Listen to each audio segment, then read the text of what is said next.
আজ সুপ্রিম কোর্টে এসআইআর মামলার শুনানিও রয়েছে। আপনারা জানেন ইতিমধ্যে এ রাজ্যের ভোটার তালিকা থেকে 90 লক্ষের বেশি নাম বাদ গিয়েছে।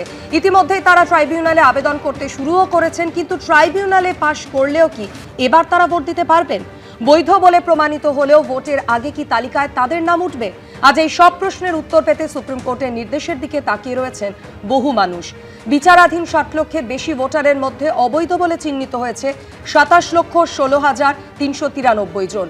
সর্বোচ্চ আদালতের নির্দেশের উপরই নির্ভর করছে এই ভোটারদের ভবিষ্যৎ। পাল্লা দিয়ে চড়ছে রাজনীতির পারদ।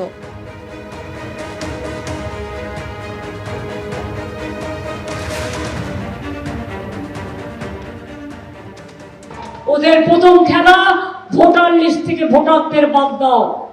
কেন ভাই? সোনার বাংলা করবে তো? সোনার বাংলা যদি করতে হয় তাহলে বাংলার মানুষের নাম কেন বাদ? এই লিস্টেই তো তুমি সোনার বাংলার প্রধানমন্ত্রী হয়েছো, বাংলার দিল্লি। যাদের ভোট আছে একটা ভোটও বিজেপিকে দেবেন না। যারা ভুয়া ভোটার তাদের কোনোভাবেই ভোট দেওয়ার অধিকার নেই, এবং যাদের নাম বাদ গিয়েছে তারা যদি প্রমাণ করতে পারে যে তারা সঠিক ভোটার, তাদের নাম আসা উচিত।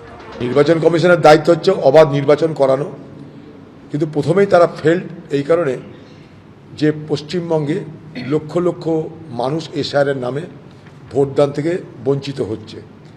তাই প্রথম পর্যায়ে তারা ব্যর্থ, কারণ অবাধ নির্বাচন মানে অবাধ নির্বাচক মণ্ডলীর তালিকা। সেটা যদি সম্পূর্ণ না হয় তাহলে অবাধ নির্বাচন আমার মতে অসম্পূর্ণ।